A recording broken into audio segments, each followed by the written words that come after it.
Hello, you wonderful people, and welcome to another episode of Super-Fanta-Fi. This being a show where it's about TV shows of the supernatural, fantasy, and/or science fictional genre. For today's episode, I'm going to talk about the latest episode of Lovecraft Country. Another great episode. A lot of really interesting things went down in this episode, so let's break it down. I should start this by being like, this episode was wild because I kept being like, I kind of expected, I didn't expect the story to go where it was. I feel like so much went down in this episode, and I'm like, we fit all this in one episode. I kept thinking like, oh, we're gonna stop here, because I wasn't paying attention to the time of the episode. So I was like, oh, we're gonna stop here. Oh no, because I just was focused on where the story was. I was like, oh, this seems like a point where it's like, no, it kept going and going, and I'm like, let's break it down. That beginning was wild because like George and Letitia are like kind of enjoying everything. I'm like, I was like, what the. Are we forgetting about the fact of the matter is all those damn monsters are after you? And then Atticus he's the one to dream, he's about it, but it's like George is reading those books, Letitia's got all those like outfits and stuff. I was like, what the hell is going on here? Why are they acting like nothing went wrong? And then when they end up talking later on, because Atticus brings up, oh yeah, we attacked by those monsters. They're like, what are you talking about? I was like, they don't freaking remember. But then I was like, why does Atticus remember and no one else does? I thought that was fascinating. I was like, what? There's also the dude, William, who gives them the lay of the lands, because obviously it makes him uncomfortable. It's like a white guy not immediately kicking black folk out after like 2 seconds. It's like, yeah, something's a little weird and odd here, but basically they're welcomed here. Because obviously it's the thing of, these are a whole bunch of books that George would like. There's a whole bunch of outfits that fit Letitia perfectly. So it's like, okay, we need to get the hell out of here. Like, Atticus is the only one kind of not, like, the Kool-Aid isn't seeping into him like it is to everyone else. It's like, so what the hell is going on here? And then obviously it's like, oh, where your dad is, well, he's in Boston. It's like, they're like, yeah, something wasn't right about it. And it's like, oh yeah, like, sit out here, enjoy yourself. They're going to be guests in the lodge soon and stuff like that. You can go out, but make sure you're back by dinner time. But Atticus kept bringing it up. They were like, but they couldn't remember. They were like, what happened? He was like, you crashed the car. You saved us and everything. Y'all don't remember being surrounded by the monsters, but obviously they're being watched. So he's telling Atticus, like, okay, sit down. We need to pretend like everything's okay because they haven't been treating us badly yet. We don't need to give them a reason to. But they end up finding the car. It's messed up from the shots and stuff like that, dealing with the cops and everything, but not messed up like having to deal with the monsters and everything, which now it makes Atticus seem even crazier to, like, the other two, and even suggesting like, oh, like, how many people did he kill in the war and stuff like that. So suggesting, maybe he's got shell shock, I guess, because shell shock was like the old school name for what, I guess it was kind of like a general term that eventually was later on like re-diagnosed as like PTSD. It's kind of like how multiple personality disorder is labeled as dissociative personality disorder now. Like, it's more apt description, I think, regardless, tangents and all that. But it's like, he seems crazy. They're taking the lay of the lands of the nearby village. They're walking there. It's like, obviously it's like, let's find my dad and let's get the hell out of here. But then it's like, obviously he's like, I'm not crazy. Then he hears the whistle. He's like, oh, that's the one that called back the monsters. So he goes there and there's a lady with her dogs and everything. And she makes this whole point about like, oh, no, you acting like this is because George is like, are you the sheriff? And she's like, why would you think that? He's like, this is the only like stone building like this in the entire village. Fact of the matter is, it could seem like it could be like a prison or whatever. And she opens it, and then I was like, oh yeah, like, it's like, oh, were these attacked by like grizzlies or something? It's like, no, black bears. And then she proceeds to not even, once again, the racism is out there in abundant, and she's like, oh, black, they think they're so smart. They're smart, but they're not smart. Don't know what's good for them, sticking their nose in places. Like, obviously trying to insinuate, making it seem like, oh, I'm talking about black bears, when in actuality, like, obviously it's not lost on the others. They know exactly what she's talking about, but I'm like, woo. Because it's like, oh, you up there at the lodge, you don't seem like the type to be around there, so it's like, all right.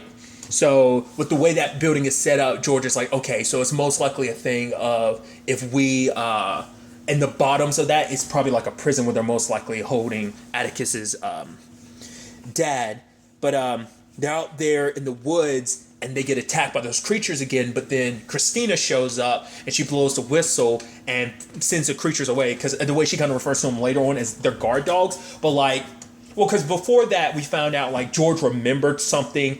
And once again, I had a feeling since last episode, but they definitely hint to it more and more, where he's kind of like, your mom told me about an ancestor of hers, And he's like, Mom never told me or Dad about her ancestors. And it's like, well, he's like, I think it's something she was ashamed of. But I was like, the fact of the matter is, it's something that she felt she could tell you, not her own husband or her son. Kind of speaks volumes once again, kind of being like, there was something there. But in the grand scheme of things, it's like, apparently, like, one of her ancestors, her name was Hannah, she was a slave that was there. And obviously because Christina's, her dad's ancestor or whatever, who ran that, was it the dude, they said like William said the whole thing of like, oh, he treated slaves very, very kindly, meaning like, okay, so kind of suggesting that Atticus is descended from that because his mom's descended from that, so is he. So but nevertheless, I guess that explains why. Well, I guess they didn't know that at the time, but it's like they wiped everyone else's memories. But I guess because Atticus was necessary for everything that's going down, so they're not wiping his memories. But in that one moment, it's like they're like George and Letitia are looking at each other like, why are we covered in dirt? It's like, wait, it happened again. We don't remember. So Atticus gets taken to Christina's dad, who's getting surgery, getting like his liver or something removed. And I was like, what the hell is this all about? And then it's like, which interestingly enough, the actor who plays her dad is the dude who played the president in Scandal. Just interesting. Regardless, the fact of the matter is he talks about like this painting, which is basically saying like, oh, like it's a painting that represents the fact is that Adam basically named all creatures in existence, because he kind of basically, because he's like, oh, there's so much weight to him giving them names because he gave them final form. He gave them their names and basically their purposes by naming them. It's not just like, because obviously that's a thing that kind of gets told in certain things. Like when you know someone's name, it gives you power over them. Obviously, like a great example of that would be like the story of Rumpelstiltskin, by knowing his name, So it's kind of interesting in that regard, I think. But for him, this whole thing is about, some ritual and stuff like that. And I'm like, okay, and Christina's the one that brought Atticus into this because she felt like he could be useful. But for him, her dad, Samuel, he doesn't really give a shit. It's just kind of like, you just basically stay here and shut up and just, maybe you'll prove useful to me, maybe not. He doesn't agree with his daughter all the time, so it's like, she's got her own plans, and obviously they talk a little bit, which I think is interesting, because he's like, oh, like, the fact of the matter is, white folks are grandmaster, the whole KKK thing, and he's like, oh, now you guys actually have magic and stuff like that, because that's what Atticus pretty much is like, oh, this is straight up magic, which I'm like, yo, like, we throwing in monsters and stuff like that. I already knew there was like some other shit going on, but like, they were just like, fuck it, magic. I'm like, of course, like, I don't know what I expected, but it's just like them just being blatant, like, this is a magic. And it's just, it's not what I expected it to be, It's just, I don't know what I expected it to be. Even with the trailer, it's just kind of shows throwing me for a loop with all the crazy shit that's going down. But for her, it was interesting because she was like, basically like, oh, we don't have any problem with just because of the color of your skin. Like, we're not, part of that, because it's like, my dad would never associate with the KKK because they're too poor. So it's like, he's going to be associated with people. Yeah, you might, like, for him, it doesn't matter as long as you're rich and powerful. Like, that's what kind of matters the most. So Christina's trying to be like, yeah, like, you being black doesn't really matter. Not all white people are out to kind of go after black folk, But then it's kind of like, all right, then break the spell. Because obviously she's saying like, oh, you should make some friends, And he was like, all right, you want to be friends and everything, break the spell on them. And she's like, all right, it's done. But then Atticus tries to get out when he hears like Letitia screaming, like he tries to get out, but it's like the door's got sigils on it blocking him, and so everyone's locked in the rooms. I'm like, oh shit. I was like, this is about to get wild. And then we go to Letitia's room and she's trying to open the door, but then Atticus walks in. The moment he walked in, I was like, that's not him. Because at no point did he go like, man, my door was sealed or anything like that. It's like, for one, it's also, how'd you get around a magically sealed door? And then obviously Letitia, it's sad because like she opens up to him and everything. Because obviously there's that thing from the Bible that she had quoted last episode that, Atticus quotes back to her. She says like basically her mom would disappear from time to time with like a new guy. And then one time her mom just didn't come back, and she held on to that to try and not,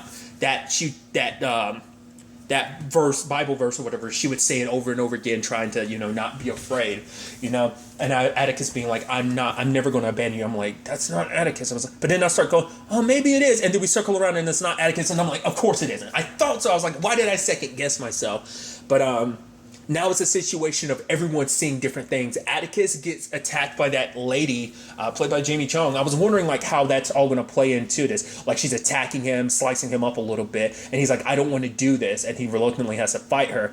Then there's the whole situation of Letitia and Atticus. Lady and Tick are getting intimate, and then it's like he's unbuttoning his pants. I was like, because they had that Adam and Eve picture and him with the snake penis, it's like, is that what's about that? Oh, it happened. So there's that.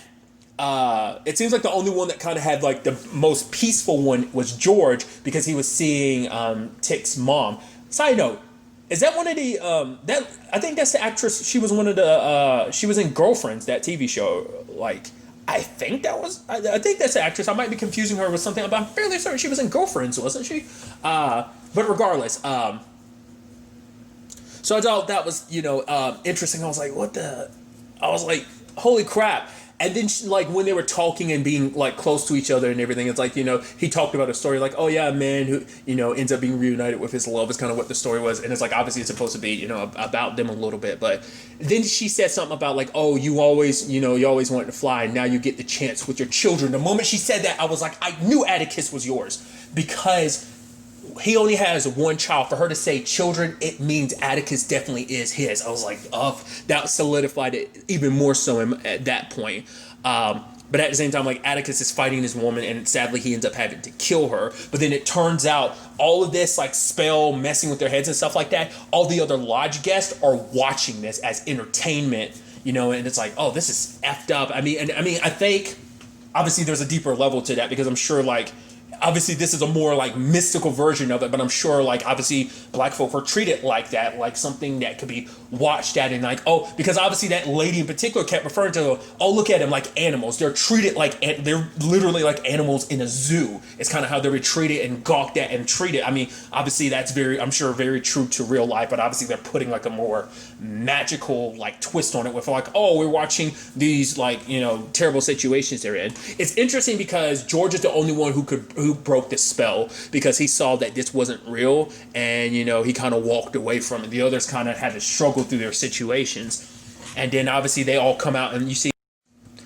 you see Letty kind of come out. She's kind of looking a little awkward towards Tick, and it makes sense because it's like, after what just went down. But George is like, all that stuff, it doesn't matter who I saw or what I saw. What matters at the end of the day is they're just trying to get in our heads, and they're trying to like basically break us. We're not going to let them do that, and because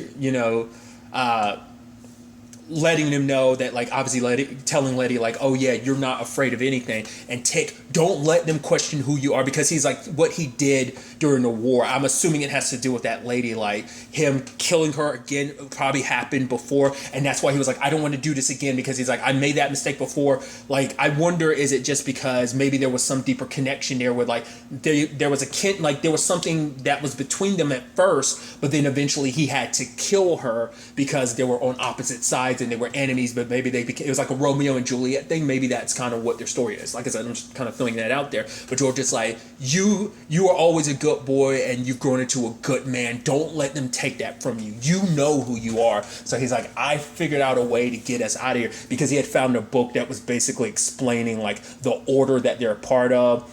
And obviously, like, it turns out, like, I love, like, him kind of stealing the show by being like, oh yeah, basically revealing that Atticus is actually the only, like, true heir to all of this. So it's like he kind of has the hierarchy in here, in this place. So he tells all, tells all the other people to leave, and they kind of have to leave. And there's almost this look on William's face where he was almost impressed, like, all right, and kind of walks away. I thought that was kind of interesting in the long run. It's also interesting too because they make a point where Christina's like, oh yeah, like, William's a boy and he's a friend sometimes. Like, the fact that she puts that there kind of shows like she's not in love with him. It's just kind of like, he's there for me sometimes, but I guess it's also a thing of he kind of serves my dad more so than anything. So it's like, it's not really like he's 100% always there for me. Sometimes he's just there for the sake of my dad. It's kind of what that implies. But Samuel did, because obviously Atticus was like, everyone but Samuel leave this room. So for him, it's like, you're going to show me where my father is. He's like, all right, they might believe this like, it's like what this whole order was built around. They are devout believers in it. He's like, for me, I don't give a shit. You are a means to an end to me, but don't make it seem like you are irreplaceable. Like you are disposable to me. So they try and find Atticus's dad, who was played by Michael K. Williams, I think. Which, the most recent thing I saw him in, and it's kind of interesting, just subject matter, is Hap and Leonard, because I was watching that on Netflix. But regardless, I want to say that's the most recent thing I saw him, and I feel like there's something even more recent, because obviously those are like, the most recent season was like 2 or 3 years old at this point, but it was like, I feel like there's something more recent I'd seen him in, but I don't remember. Regardless, by the time they actually tracked him down, he had already like dug himself out, because it's like, oh, his favorite book is A Count of Monte Cristo, and like obviously the whole like sealing someone up in the wall thing. Like I was like, oh, did they seal him up in the wall? But it's like, no, he's opened up the wall and he dug his way out and he covered his tracks. I also appreciate Letty coming down and knocking that lady down, because he's like, oh, I told you, you're nothing but animals, but luckily she came and knocked the shit out of that lady. So there's that. And they show up and he's just like, what are you doing here? Like, because Atticus is like, oh, you wrote that letter, so we came here to rescue. He's like, I didn't ask y'all. I could rescue myself. He's like, we ain't talked in 5 years, and anytime we did talk, it turned into an argument. You never really listened to anything I said. So why would you come all this way for a letter I obviously wrote in duress? It's like, all right, let's get out of here, And as they're making their escape, we kind of find out more about what they're up to. It's like they're actually trying to book of life, essentially, like not the book of a name of the dead. It's about the name of the living, because basically they're trying to find a way for immortality, but sadly they get stopped. The car ends up hitting a magic barrier. I'm wondering, is that what happened when that truck was following them and that silver car rolled up and it flipped? Did they hit was there kind of like a magical like seal put around it, so the moment it got close, but it flipped, it didn't smash into it. It smashed, but it got flipped. So that's why I'm wondering if that's the same thing or not. Whatever the case may be, Samuel shows up with Christina, shoots Letty. I was like, wait, what? I was like, no. I was like, this can't be good. And then immediately my brain kind of thinks a little preacher-like, spoilers for Preacher. The same thing happened to Tulip. So I was thinking like, oh, she's going to potentially, because I think there's stuff later on. I was like, oh, I've seen Letty and other stuff, so I'm like, she must end up getting resurrected.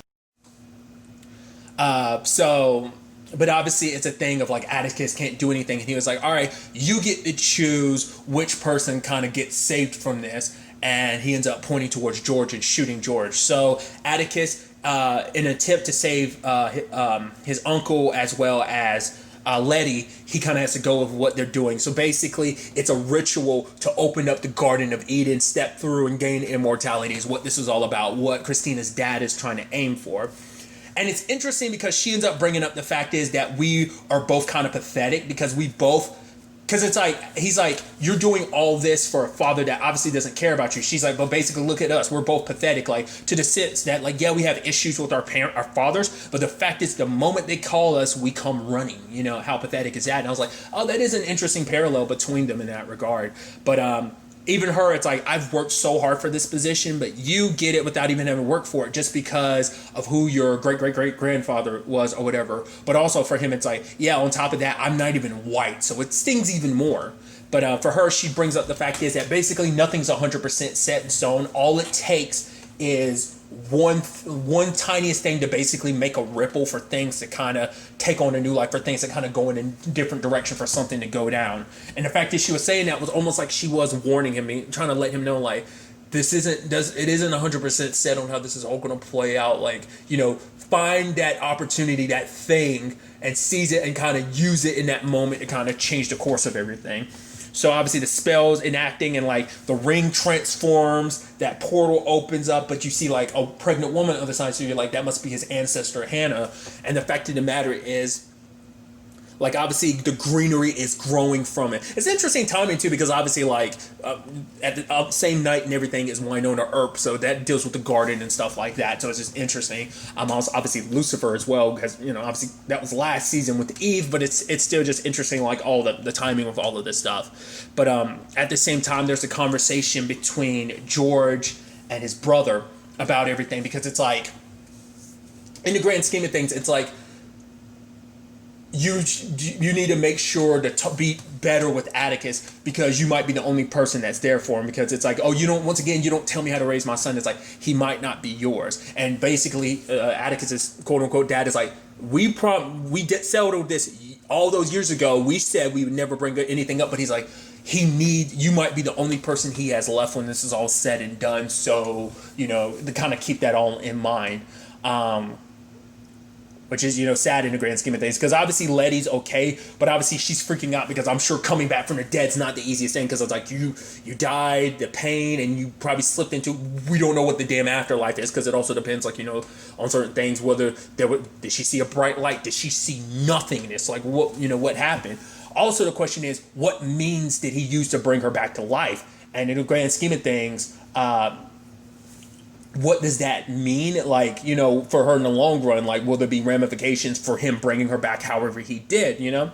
I should also talk about it, because I skipped over it. Christina, like, helped basically birth one of those guard dogs, and it was born from a cow, which I think is interesting, because HBO-wise, because there's the whole thing with a cow and Watchmen, so it's just interesting, like, what's the significance of cows in this regard, and why is this cow giving birth to these creatures, you know?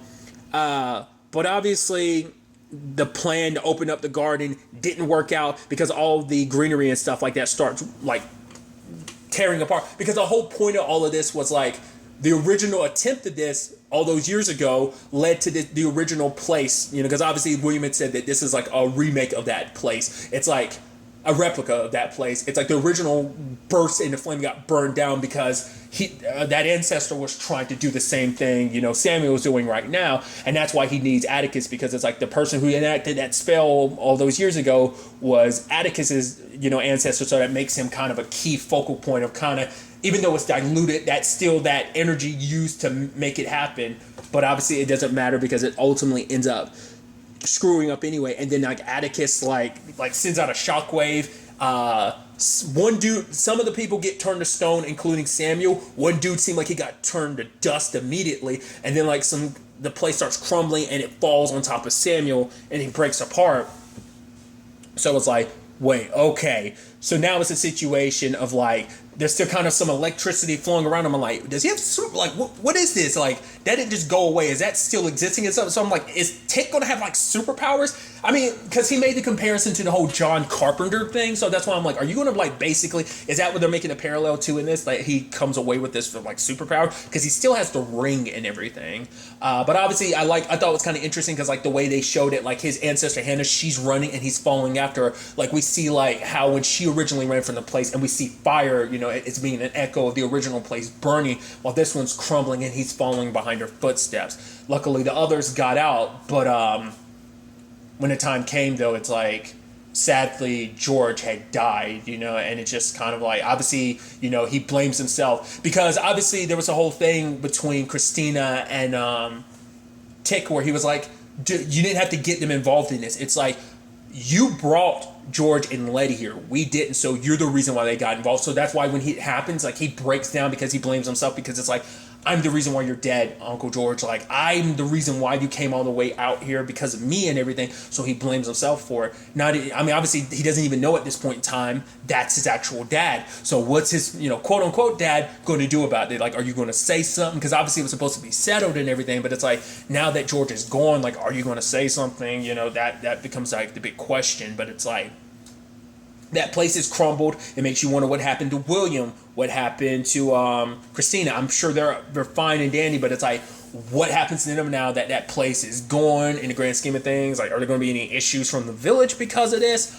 I don't know. Like I said, it's just kind of just a wild episode. Like I said, it's just like, I can't believe so much shit went down in this one episode, because I feel like some of that, like, I guess I just didn't expect some of those through lines to be done already. I was like, oh, everything at the lodge, I thought it'd be like a longer thing, but it's like, nope, it's already dealt with in episode 2, but it's like, So that means just kind of like a wild ride of like, what the hell is next? Where the hell is this going to take us after this? Because obviously it's not all said and done, but it's like, what's this mean for Tick, his past and everything? Because obviously that's come up a little bit, and I think that's probably going to periodically pop up over the course of the season. But also, once again, what about Letty? Like, is there going to be ramifications for this? There's so much we don't know and completely understand after everything that went down. It's almost like this is like, oh, this arc of the story is done. Time to move on to the next arc. It doesn't feel like this is all one giant arc. It feels like this might be a thing where it's sectioned off in arcs. That's me reading too much into it, probably. It is all one giant arc, but I just thought like it feels like this is the end of an arc of the story, but there seems like there's still so much left to tell, and I'm so excited to ultimately see where all of this ends up taking us going forward into the next episode. But really, that's all I'm going to talk about. Until the next time we meet, be happy, be safe, live life to the fullest, and enjoy it. Good day, and goodbye.